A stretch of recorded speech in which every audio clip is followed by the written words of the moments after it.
ಲೋಕಸಭಾ ಚುನಾವಣೆಯ ಬಳಿಕ ಚೊಚ್ಚಲ ಕಲಾಪ ನಡೀತಾ ಇದೆ ನೋಡಿ. ಈಗಾಗಲೇ ಜೆಡಿಎಸ್ ಶಾಸಕಾಂಗ ನಾಯಕರಾಗಿ ಸುರೇಶ್ ಬಾಬು ಆಯ್ಕೆಯಾಗಿದೆ.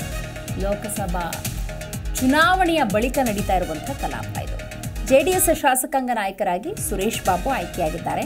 ಚಿಕ್ಕನಾಯಕನಹಳ್ಳಿ ಶಾಸಕರು ಸುರೇಶ್ ಬಾಬು ಜೆಡಿಎಸ್ನ ಈ ಆಯ್ಕೆಯನ್ನ ಪ್ರಕಟಿಸಿದ್ದಾರೆ ಸ್ಪೀಕರ್ ಯುಟಿ ಖಾದರ್. ಸದ್ಯ ವಿಧಾನಸಭೆ ಕಲಾಪವನ್ನ ಮಧ್ಯಾಹ್ನ 2:30ಕ್ಕೆ ಮುಂದೂಡಲಾಗಿದೆ ಎನ್ನುವಂತಹ ಮಾಹಿತಿ ಇದೆ. ಲೋಕಸಭಾ ಚುನಾವಣೆಯ ಬಳಿಕ ನಡೀತಾ ಇರುವಂತಹ ಈ ಚೊಚ್ಚಲ ಕಲಾಪ ಜನರ ಜ್ವಲಂತ ಸಮಸ್ಯೆಗಳು ಕುರಿತಂತೆಯೇ ಚರ್ಚೆಯಾಗಬೇಕು. ಹಾಗಾಗಿ ಈ ಕಲಾಪ ಬಹಳಷ್ಟು ಕುತೂಹಲವನ್ನು ಹುಟ್ಟುಹಾಕಿದೆ.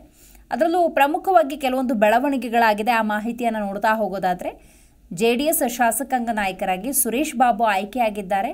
ಈ ಜೆಡಿಎಸ್ ಆಯ್ಕೆ ವಿಚಾರವನ್ನು ಸ್ಪೀಕರ್ ಯುಟಿ ಖಾದರ್ ಪ್ರಕಟಿಸಿದ್ದಾರೆ. ಸದ್ಯ ವಿಧಾನಸಭೆ ಕಲಾಪ ಮಧ್ಯಾಹ್ನ 2:30ಕ್ಕೆ ಮುಂದೂಡಲಾಗಿದೆ.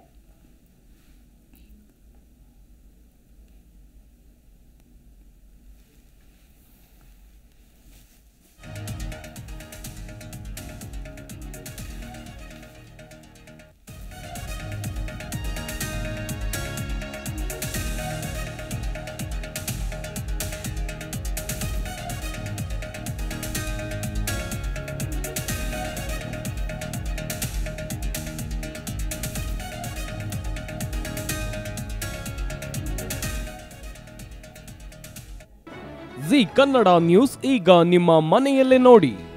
ಎಲ್ಲ ಕೇಬಲ್ಗಳಲ್ಲಿ ಈಗ ಲಭ್ಯ.